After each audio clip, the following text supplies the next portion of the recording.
Fala rapaziada, firmeza, como é que vocês estão? Tranquilos? Aqui quem fala com vocês é o Juan e hoje, rapaziada, trazendo mais um react pra vocês. Dessa vez, antigamente a vida era mais fácil?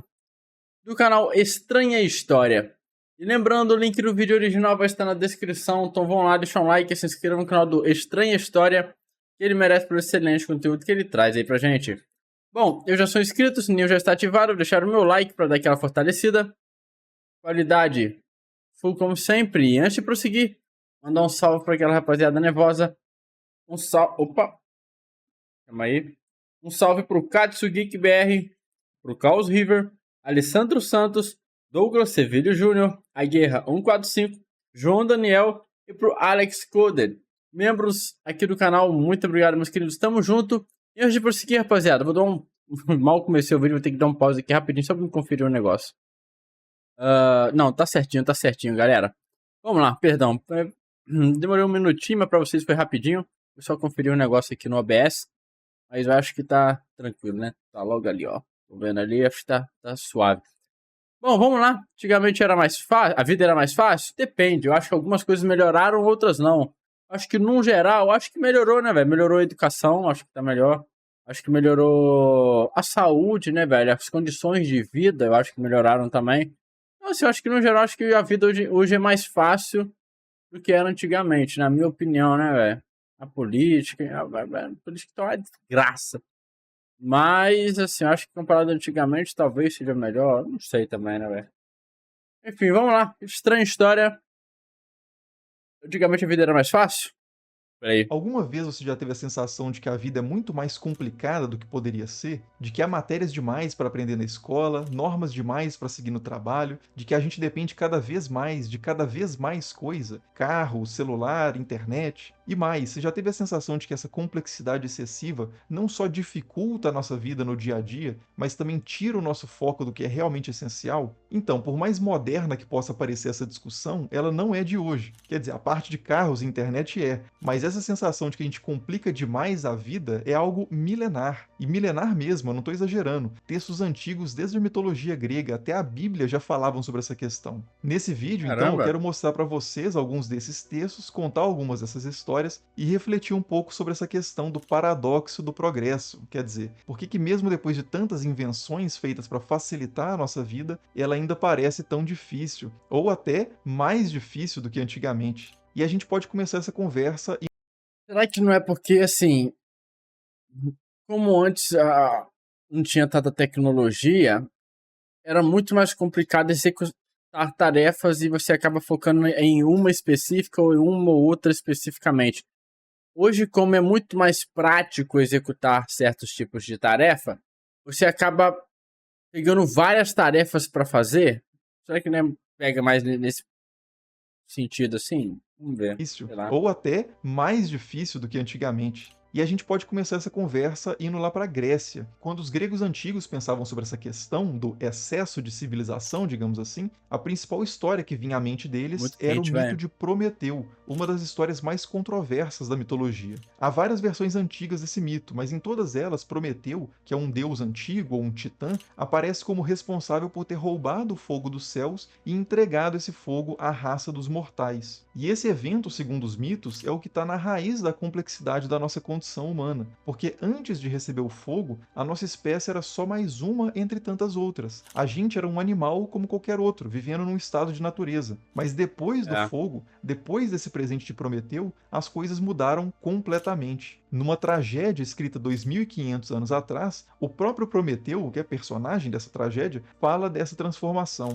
Ouça agora todas as misérias dos homens mortais, como eles eram tolos nos dias anteriores, até que eu lhes dei a razão e o intelecto, isso por meio do fogo celestial roubado dos céus, né? Eles não sabiam fazer casas de tijolos nem construir com madeira. Em vez disso, viviam debaixo da terra como formigas distantes da luz do sol. Eles desconheciam as estações até que lhes ensinei sobre as estrelas. Eu lhes dei a matemática e juntei letras para que escrevessem palavras. Fui o primeiro a domar os animais selvagens e os fiz se submeterem a coleiras e cargas para que os mortais encontrassem alívio de seus fardos pesados. Eu fui aquele que projetou suas embarcações, os navios que navegam pelo mar aberto. Eis a minha obra, até os tesouros da terra, cobre, o ferro, a prata e o ouro, quem lhes revelou antes de mim. Toda a arte humana vem de Prometeu. Quer dizer, se não fosse pela técnica e pela engenhosidade, que é o que o fogo representa nessa história, e que antes era algo reservado apenas aos imortais, os humanos ainda estariam vivendo num estado selvagem. Mas graças a Prometeu, eles, ou nós, né, fizemos progresso e passamos para um estado civilizado. Em outras palavras, nós passamos de uma vida totalmente natural para uma vida cada vez mais artificial, ligada às artes, desde as artes mais intelectuais, como a astronomia, a matemática e a gramática, até as artes mais manuais, como a carpintaria, a agricultura e a navegação. E isso é algo que o autor do texto que eu acabei de ler, o Ésquilo, celebra Ésquilo. grandemente. Para ele, Prometeu é o grande herói e grande benfeitor da humanidade. É ele quem nos salvou do terror da vida primitiva, de uma realidade muito mais dura, incerta e desprotegida. Graças à sua transgressão, né, o roubo do fogo celestial, nós saímos da condição de meros animais e nos aproximamos da condição de deuses. Quer dizer, um baita de um progresso, né, pelo menos na visão de Ésquilo. Agora, outros autores viam a história de Prometeu de forma completamente diferente. Hesíodo, por exemplo, que aliás é a fonte mais antiga que a gente Sim. tem sobre esse mito, diz que na verdade tudo era lindo e maravilhoso antes de Prometeu.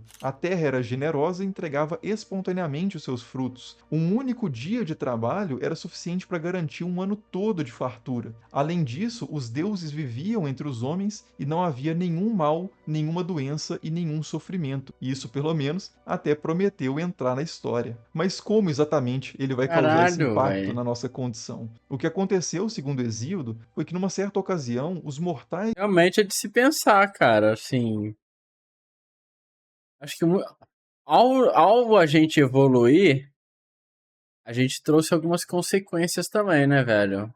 Né, será desmatamento, né, velho? Efeito estufa, né? Que pra muitos não existe. Enfim, a gente trouxe muita coisa, né, velho? Assim, ruim também com a nossa evolução, né? Será que se a gente vivesse na era das cavernas, vamos colocar assim, ia ter tantas doenças, tantas coisas assim também? Os vírus iam evoluir? Porque, sei lá, enfim.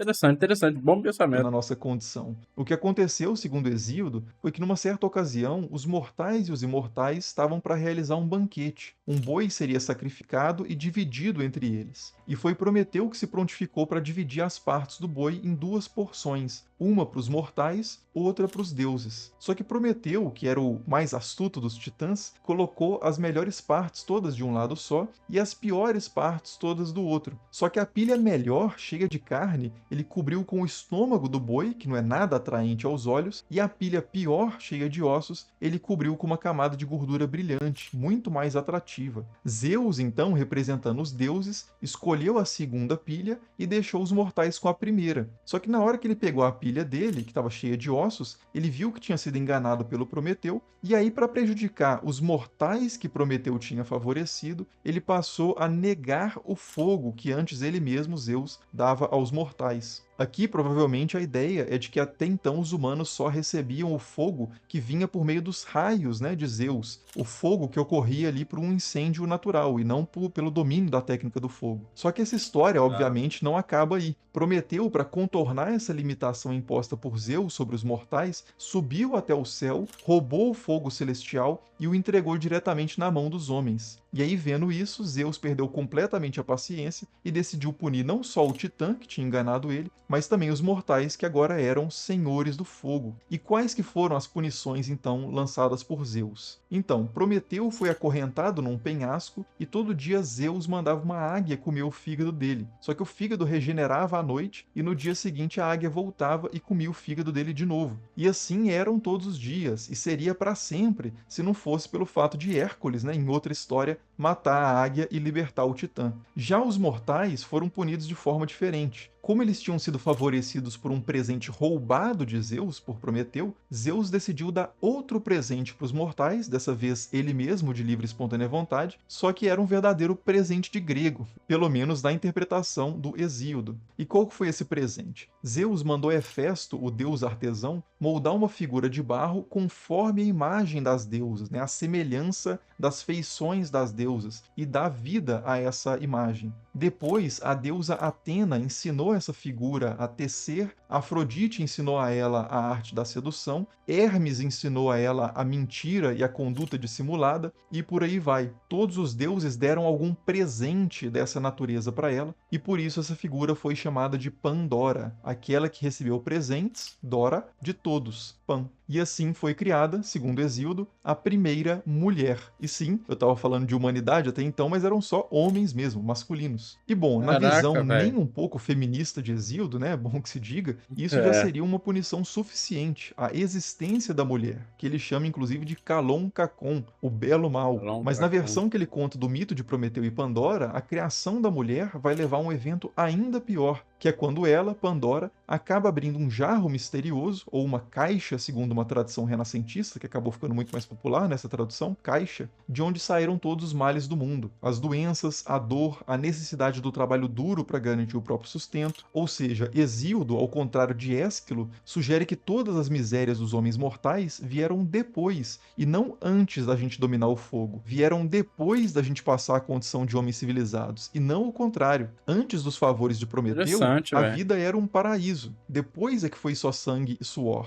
E aqui a gente já vê a existência desse debate, dessa discordância entre os gregos. Antigamente era melhor ou pior? A história da humanidade é uma história de progresso ou de decadência? Mas antes de continuar esse debate entre os gregos, vale a pena aqui a gente dar uma olhada em outra história milenar, que também toca na questão do paradoxo do progresso e que também foi contada ali na bacia do Mediterrâneo, só que há alguns milhares de quilômetros a leste da Grécia, que é a história não de Prometeu e Pandora, mas sim de outro par, Adão e Eva. A história de Adão e Eva é bem conhecida. Segundo o livro de Gênesis, Yahvé, o Deus de Israel, formou o primeiro homem, Adão, a partir da terra, Adamá, e colocou esse homem num jardim que ele mesmo, Yahvé, havia plantado. E esse detalhe é importante, não foi o homem que plantou o jardim, foi Deus. E nesse jardim tinha uma infinidade de árvores das quais Adão podia se alimentar livremente e garantir com muita facilidade o seu sustento. É uma situação muito parecida com aquela dos primeiros homens de Hesíodo, que viviam no meio de É. uma natureza abundante e generosa e mal precisavam trabalhar para sobreviver. E essa situação, assim como lá na história de Hesíodo,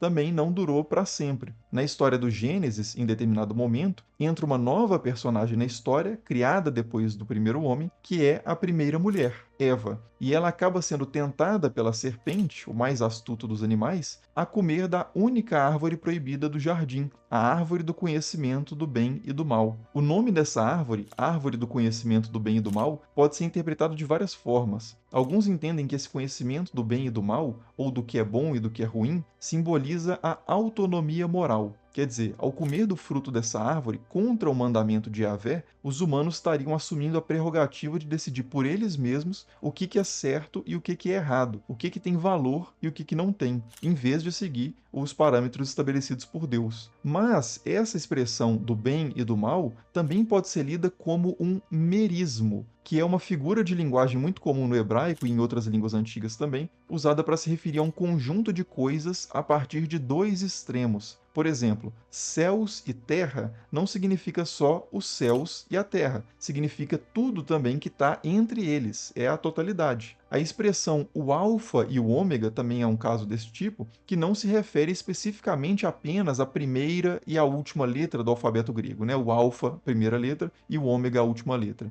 A expressão, na verdade, significa a totalidade, não é só o início e o fim, mas sim do início ao fim. O alfa e o ômega significa tudo. Da mesma forma, o conhecimento do bem e do mal, ou do que é bom e do que é ruim, pode significar também o conhecimento de todas as coisas. Antes, os seres humanos não tinham nenhum conhecimento, eram totalmente ignorantes, como os outros animais, mas depois de comer do fruto do conhecimento, eles passaram, por exemplo, a ter o conhecimento de que estavam nus. Eles passaram a ter ciência do que era o estado de nudez e não estavam mais ignorantes em relação a isso. E a primeira coisa que eles fazem para cobrir essa condição Acho que de eu peguei nudez mais ou que agora menos, eles velho. conhecem depois de comer o fruto do conhecimento é entrelaçar algumas folhas de figueira e fazer uma espécie.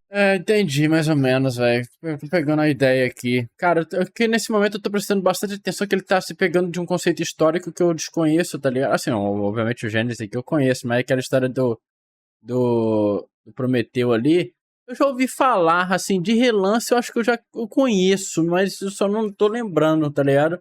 Mas é bem familiar pra mim. Acho que eu já devo ter ouvido algum no passado sobre essa história. E Gênesis eu conheço, né? E, cara, eu acho que antes do conhecimento da gente ser, a gente ter a capacidade de pensar, vai, mais ou menos, pegando o pretexto aqui, né? A gente ter discernir o que é certo, o que é errado, sobre isso e aquilo, ter, sei lá, conhecimento, vai, vamos usar essa palavra mesmo aí, das coisas. Acho que a gente vivia no modo selvagem, né? No modo natural, vamos colocar assim, impregnado por Deus, ou, enfim, os deuses, né? E, sei lá, não tinha a questão do trabalho, não tinha tanta dificuldade, né, velho? Não tinha tanto. Não existiu preconceito, acredito eu, né? Não tinha mais, por exemplo, a timidez, esse negócio de julgar o outro, tá ligado? A gente vivia normalmente como meros animais, vamos colocar assim. E, cara, depois que a gente teve o conhecimento, né, de tomar decisões, assim, sobre o que é certo, o que é errado, moral, imoral e tal, aí as coisas começaram a complicar mais, né? Cara, eu acho que é um. Porra, eu não esperava que o debate iria para esse nível, né? Eu esperava que fosse algo mais assim, antigamente não tinha internet, hoje em dia tem, ia ser mais um debate assim mais raso, né? Assim, comparando épocas antigas com épocas atuais. Aí que ele foi bem nas origens mesmo, tá ligado? Bem lá atrás. O que, cara, já deixa a discussão bem mais abrangente, bem mais, assim, interessante, sabe? Assim, de se pensar, realmente. Sei lá. Espécie de tanga para se cobrir. Esse, diga-se de passagem, é o primeiro artefato que aparece aí na história da Bíblia, ou seja, a primeira obra do engenho humano. Ele poderia representar aí a saída, né, o início da saída do estado de natureza rumo à civilização, ou a saída da vida do jardim para a vida nas cidades, que é de fato o que vai acontecer na sequência. Só que essa transição não vai ser nada sutil, nem agradável e nem voluntária, porque Yahvé não vai ficar nada satisfeito com essa nova situação dos humanos. Segundo essa história, pouco depois de Adão e Eva terem comido da árvore do conhecimento, Yahvé sai pelo jardim procurando por eles e eles se escondem, mas eventualmente Adão entrega a sua posição e Deus pergunta para ele: "Por que você se escondeu?" E Adão responde: "Tive medo, porque estou nu." E Yahvé imediatamente pergunta: "E quem te contou que você estava nu?" Quer dizer, Yahvé sabia que o homem, na sua condição original, não teria esse conhecimento. Estava claro o que tinha acontecido. E aí Yahvé diz: "Comeste então da árvore que te proibi de comer." Nesse momento, Deus, né, Yahvé, decide expulsar o casal do jardim e lança também algumas maldições sobre os transgressores, incluindo a serpente que começou essa bagunça toda. A partir daquele momento, a serpente enganadora seria condenada a se arrastar todos os dias sobre o seu próprio ventre, a mulher teria as dores do parto multiplicadas e seria submetida totalmente ao domínio do marido, e o homem passaria a ter que suar para ganhar o seu pão, o seu sustento diário. Comparando lá com a história do Exíodo, né, o mito de Prometeu segundo Exíodo, é como se as mãos de Pandora tivessem levantado a tampa do jarro. Só que aqui é a boca de Eva abrindo o fruto proibido que inaugura um novo mundo de sangue e suor para a humanidade. Um mundo que não é mais aquela imagem idealizada do bom Sempre a selvagem, mulher, dos né, dias velho? simples dos Brincadeira. caçadores-coletores, mas o mundo das sociedades sedentárias, agrícolas, que tem que tirar com muito esforço o alimento da terra e que eventualmente vão ter que tirar também pedras do chão para começar a construir os seus muros e as suas casas. E essa transição, de fato, vai começar logo na próxima geração, segundo o livro do Gênesis, com os filhos de Adão e Eva. Segundo Gênesis, depois que Adão e Eva são expulsos do jardim, eles têm dois filhos, Caim e Abel. Abel era pastor de ovelhas e Caim era agricultor. E em determinada ocasião, cada um deles faz uma oferenda a Yahvé. Abel oferece carne e gordura e Caim oferece produtos da terra. Por algum motivo, que é um tema de discussão infinito desde a antiguidade até hoje, Yahvé se agrada da oferta de Abel, mas rejeita a oferta de Caim. E Caim, por causa disso, fica muito irritado e acaba matando seu irmão. Há quem veja nessa história uma polêmica entre duas formas de culto, e mais especificamente de sacrifício. O sacrifício animal, por um lado, preferido pelos sacerdotes do Templo de Jerusalém, representado aí pelo Abel, e as ofertas agrícolas, típicas dos camponeses de Judá, representado por Caim. Mas há também quem interprete essa história como uma oposição não de duas formas de culto, mas duas formas de vida, ou dois tipos de sociedade. O nomadismo pastoral, por um lado, representado por Abel, o pastor, e o sedentarismo agrícola,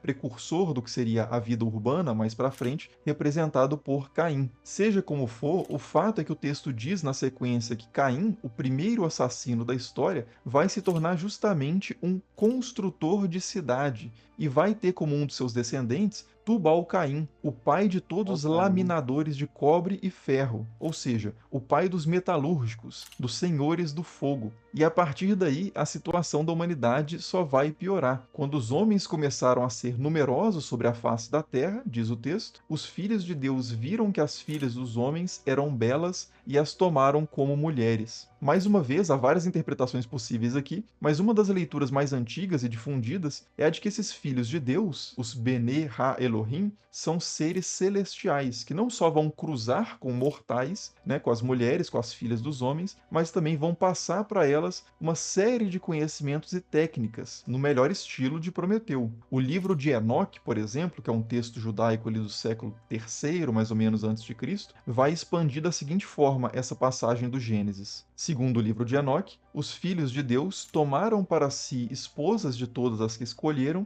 e começaram a coabitar com elas e a se contaminar com elas, e ensinaram a elas feitiços e encantamentos e mostraram a elas o trato de raízes e ervas. Azazel, um desses filhos de Deus, ensinou os homens a fazer espadas de ferro e couraças de bronze, toda arma para a guerra. Ele mostrou a eles os metais da terra, como trabalhar o ouro, criar adornos e trabalhar a prata. E o texto continua dizendo que os anjos que não entraram nessa brincadeira, como Miguel, Rafael e Gabriel, observavam essa situação lá do céu e se lamentavam junto de Deus, dizendo o seguinte: Tu vês, ó Deus, o que Azazel fez. Ele revelou os mistérios eternos preparados no céu e os tornou conhecidos pelos homens. Quer dizer, a ideia aqui é de que esses saberes pertenciam exclusivamente ao céu, Os mas céus, graças a uma né, velho? Os transgressão, no caso deuses. aqui é dos anjos caídos, os humanos acabaram se apossando desses saberes. E são saberes, são conhecimentos muito úteis. A metalurgia, a herbologia, que está muito próxima da medicina nesse contexto, a astronomia também aparece em outro trecho, mas são saberes que aparecem na história como coisas que não colaboram para o progresso real da humanidade, mas, pelo contrário. É nesse contexto, inclusive, voltando lá para o livro de Gênesis, que Yahvé vai ver que a maldade do homem era grande sobre a terra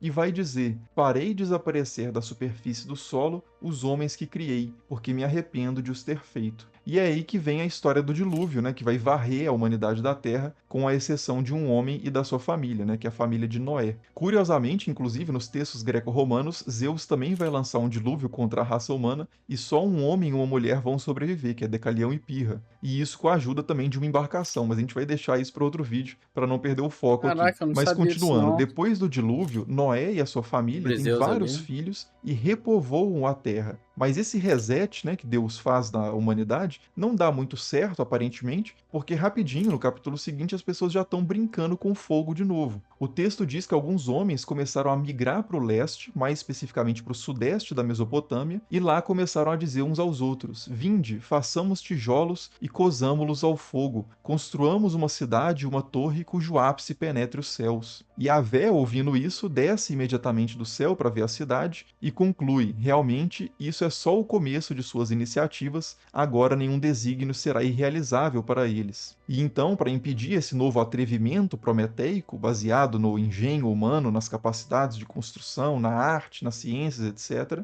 ele confunde a linguagem desse povo, que falava uma língua só, e dispersa a turma por toda a face da Terra. Essa é a história, claro, que todo mundo conhece como a Torre de Babel, mas veja De que o problema não Babel. era só a torre, mas a cidade como um todo. O texto diz: Yahvé os dispersou daí por toda a face da terra, e eles cessaram de construir a cidade. Não só a torre, mas pararam de construir a cidade. E essa cidade que os autores têm em mente aí é a Babilônia, ou Babel, no hebraico, que os autores associaram, fazendo um trocadilho, com a palavra Balal, que significa misturar, ou às vezes é traduzida também como confundir. Quer dizer, Babel seria a cidade da confusão. É a cidade das muralhas, dos palácios, dos zigurates, da monumentalidade, da escrita, dos artesãos, dos estudos dos astros, dos estrategistas militares, dos médicos, dos códigos legais, mas apesar de tudo isso, ou talvez exatamente por causa de tudo isso, é a cidade maldita, a cidade da confusão, a cidade da vaidade. Segundo toda essa Caraca, história, velho. então, a trajetória da humanidade, da tanga de Figueira até os megacentros urbanos, não foi uma história de ascensão, mas sim uma história de declínio. O domínio da técnica acabou não levando a nenhum progresso da ética. E quanto mais saber a gente alcançou, mais poder a gente acumulou, e quanto mais poder a gente acumulou, mais destruição a gente causou. E além disso, quanto Caraca, mais pior que sofisticada foi é verdade, mas faz sentido pra caralho, tá ligado?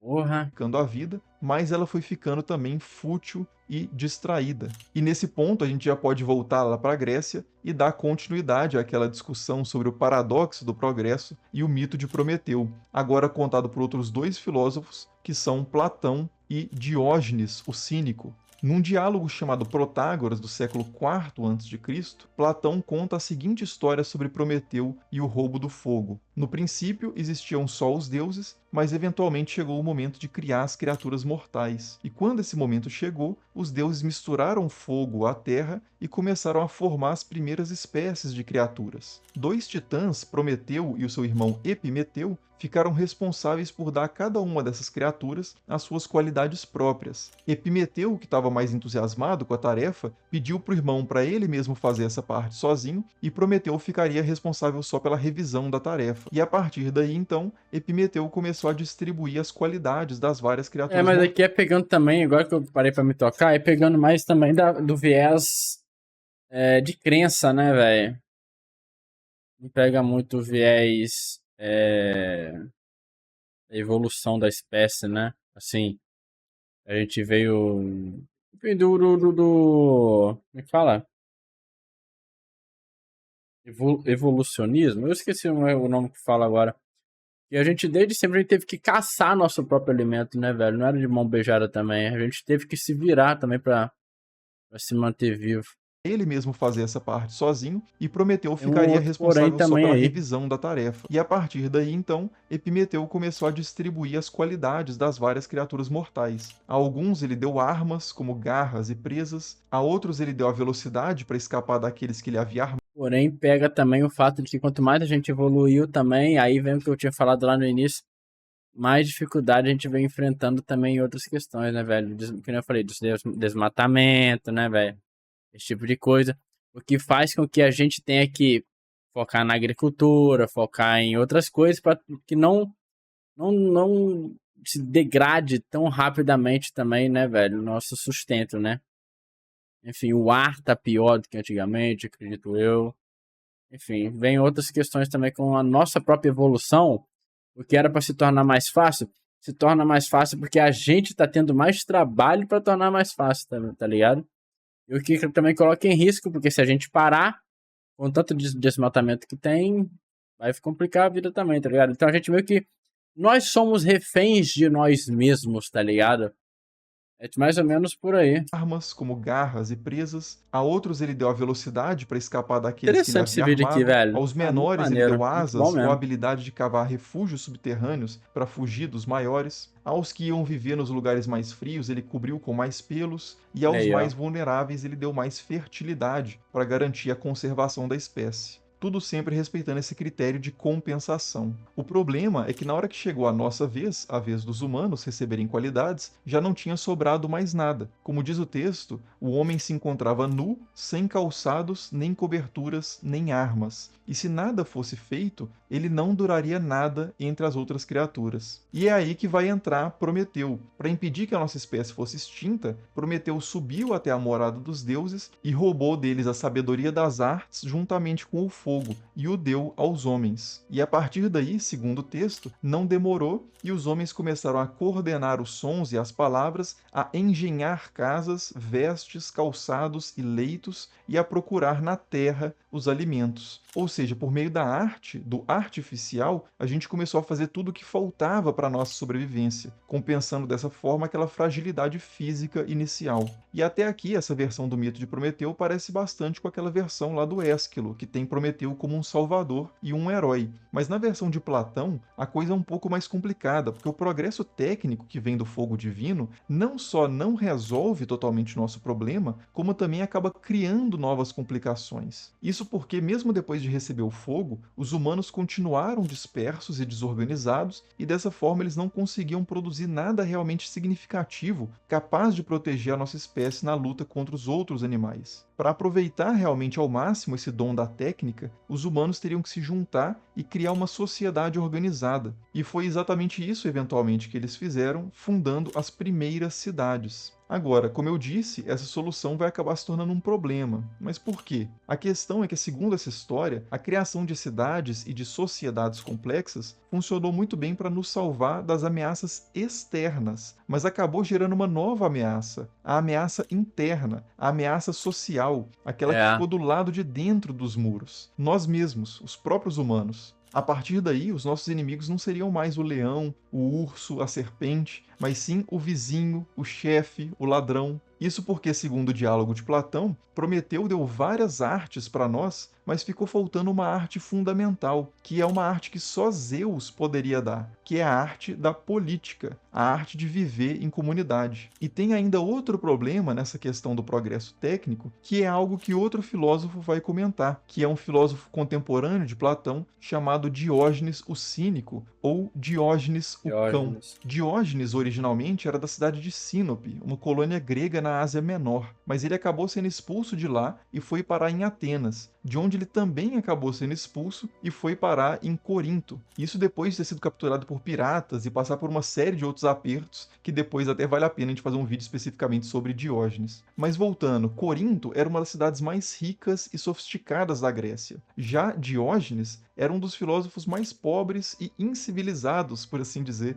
da Grécia. Segundo seu xará, o historiador antigo Diógenes Laércio, Diógenes vivia na rua e dormia num jarro velho de cerâmica. Ele desprezava a riqueza, os bens materiais, as regras de etiqueta, a honra pública e preferia seguir os seus instintos naturais do que as convenções sociais. Alguns dizem até que ele fazia as necessidades em público e comia de forma indecente no mercado, e por isso alguns chamavam ele de Diógenes o Cão, ou Diógenes o Cínico, da palavra grega kinos, cão. Ou seja, na visão de alguns civilizados, Diógenes não era um homem, mas sim um animal. E o próprio Diógenes nem sempre rejeitava essa opinião. Às vezes, considerava até isso como um elogio, porque diferente das pessoas da cidade, os cães pelo menos eram sinceros, simples, viviam de acordo com sua própria natureza e conseguiam enfrentar as adversidades com muito mais coragem e dignidade do que os humanos que, segundo Diógenes, tinham se perdido no luxo ali do progresso material de Corinto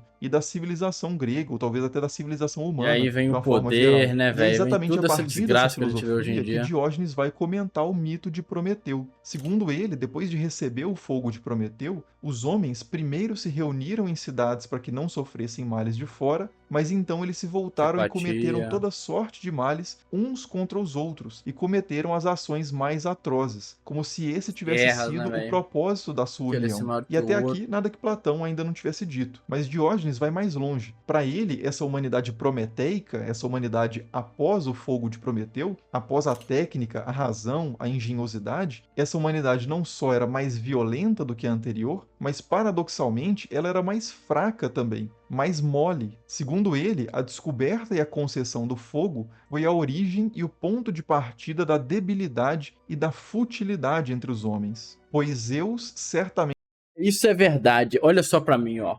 Tô barrigudo aqui porque hoje tá muito fácil. Antigamente tinha que caçar o alimento, velho, lá no braço, meu irmão. não Brincadeira, a velho. descoberta e Vou a voltar pro vídeo concessão aqui. do fogo foi a origem e o ponto de partida da debilidade e da futilidade entre os homens. Pois Zeus certamente não odiava os homens, nem lhes negava qualquer bem. Zeus, segundo Diógenes, não teve nada a ver com a piora da condição humana. Diferente do que Hesíodo tinha dito, Zeus não lançou nenhum castigo sobre a humanidade por causa da transgressão de Prometeu.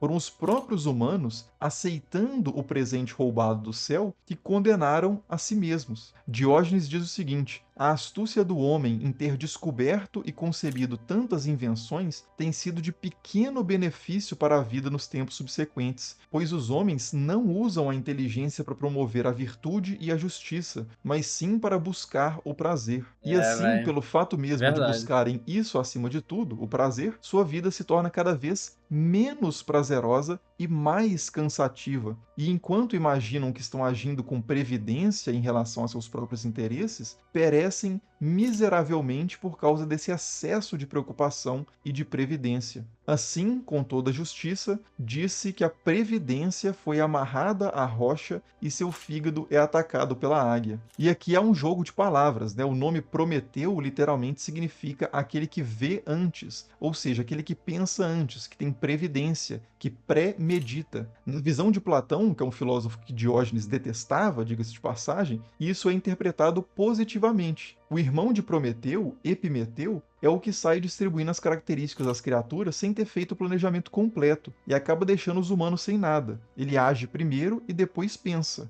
É um tolo. Já Prometeu é aquele capaz de criar um plano primeiro para salvar os humanos da extinção e depois seguir efetivamente esse plano. Ele pensa e depois age. É um sábio. Mas Diógenes faz outra leitura desse nome. Para ele, a premeditação, o pensar antes, a preocupação, é justamente o que acabou com a paz dos humanos. É essa a razão de toda a ansiedade e o cansaço da vida civilizada. Pensar São tantos demais, né, velho? planos, precauções e invenções para facilitar a vida que acabam. Hoje em dia a gente tem que pensar muito bem nas coisas, né, velho? Antigamente não tinha tanta coisa pra se preocupar. Caralho, mano, assim, pô, eu tô pendendo pro lado de que antigamente, se tudo fosse de forma natural, acho que seria mais fácil, hein, velho? Pô, hoje em dia é muita coisa. Eu tenho que vir aqui fazer vídeo, eu tenho que pensar em, sei lá, meu irmão, pagar as contas, eu tenho que pensar em fazer isso, fazer aquilo outro, não sei o quê. Mas se tudo fosse seguindo de forma natural, não teria tanta preocupação assim, né, velho? Hoje em dia a gente pensa demais, né, velho, nas coisas, né, mano? Isso gera estresse, gera ansiedade.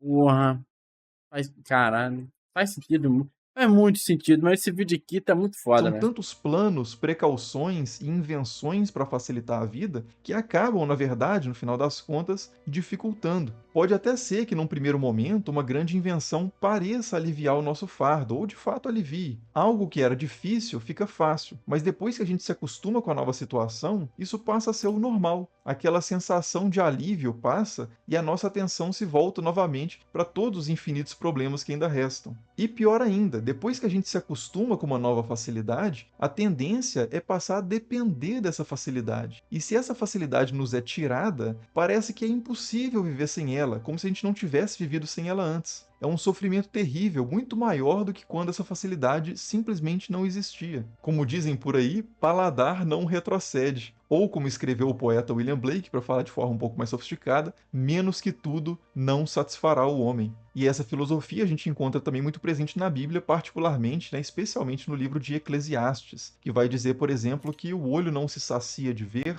nem o ouvido se farta de ouvir. Quanto mais conhecimento, mais sofrimento. Quem ama a prata nunca estará farto da prata. Todo o trabalho do homem é para sua boca, e no entanto seu apetite nunca está satisfeito. Ou até numa passagem que lembra especialmente o Diógenes, o cão, quanto aos homens penso assim: Deus os põe à prova para mostrar-lhes que são animais, pois a sorte do homem e a do animal é idêntica. Como morre um, morre o outro, e ambos têm o mesmo alento. O homem não leva vantagem sobre o animal, porque tudo é vaidade. Agora, beleza, né? Dito tudo isso, o que fazer para resolver então o paradoxo do progresso? Abrir mão das benesses da civilização e voltar o máximo possível a um estado de natureza? Não, né? Então, esse é um caminho que poucas pessoas têm de fato tomado, mas que aparece muito por aí como um sonho, uma utopia. A gente vê muito isso em programas como No Limite, Largados e Pelados, Sobrevivendo no Alasca, ou em vídeos do YouTube. Ah, eu acho que não, velho. Eu acho que a gente tem que saber moderar também as coisas, né, velho? Principalmente sobre o que nem foi citado no vídeo aqui. Uma coisa que não foi dada a gente que era muito importante. A política. A política pode ditar se a gente vai viver bem ou não, né, mano? Acho que isso é o fundamental pra se pensar nisso daqui. Eu acho que é por aí. Eu acho que a gente não precisa retroceder ao passado. A gente precisa saber. Sabe, a gente precisa. Algumas coisas talvez, algumas coisas não. Mas a gente precisa resolver o que é primordial, que é a política, cara. Para uma sociedade mais benéfica, tá ligado? Aparece muito por aí como um sonho, uma utopia. A gente vê muito isso em programas como No Limite, Largados e Pelados, Sobrevivendo no Alasca, ou em vídeos do YouTube que ensinam a pescar com a mão ou fazer fogo com graveto. São imagens de uma vida mais simples, orientada pelo necessário, somente o necessário, sem as premeditações, as ansiedades, as burocracias e as discórdias políticas da vida prometeica. Mas são imagens idealizadas. Os caçadores-coletores não passaram a se fixar em campos e depois em cidades à toa. A história da ciência e da tecnologia também não foi movida puramente por futilidade ou vaidade. Se você perguntar para alguém que por necessidade pesca com a mão e faz fogo com graveto, se ele aceita um arpão pneumático ou um isqueiro, por exemplo, a chance é muito grande dele aceitar. O progresso técnico realmente facilita muita coisa, salva vidas, cura doenças terríveis, Exato, alivia uma velho. série de fardos realmente pesadíssimos. Mas, de novo, também cria novas dificuldades, sofrimento, É angústia. aquilo que eu falei, cara. É exatamente. A partir do momento que a gente evolui, a gente traz consequências também com a nossa evolução, velho.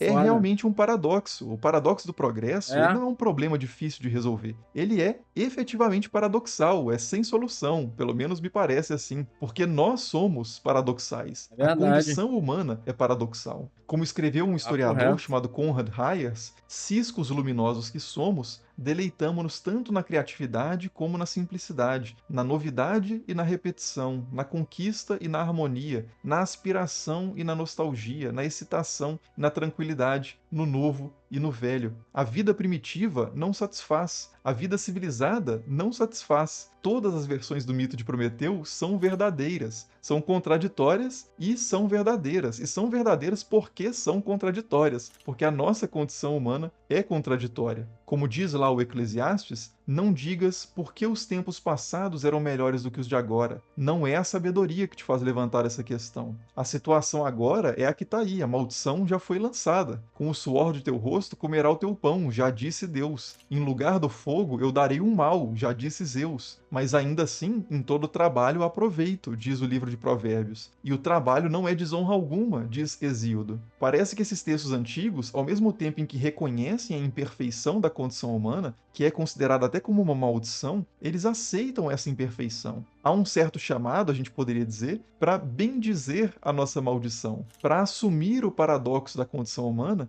e viver a tensão dos extremos sem buscar refúgio em nenhum deles, nem no puramente natural, nem no puramente artificial, não só nas Perfeito. emoções, mas também não só na razão, não só na espontaneidade de um cão, mas também não só na formalidade de um nobre cidadão. Enfim, essas são só algumas reflexões possíveis a partir dessas histórias milenares, gregas e bíblicas. Esses textos, claro, já foram interpretados de infinitas formas ao longo do tempo e certamente vão continuar sendo interpretados de outras formas nas próximas décadas, séculos ou até milênios, mas o que eu queria falar, pelo menos por enquanto, é isso. Deixe aí nos comentários o que você pensa sobre essa questão e dá uma olhada lá no vídeo também que eu fiz sobre a lenda do Golem, que também toca nessa temática. E no mais, muito obrigado por assistir e nos vemos nos próximos vídeos. Falou!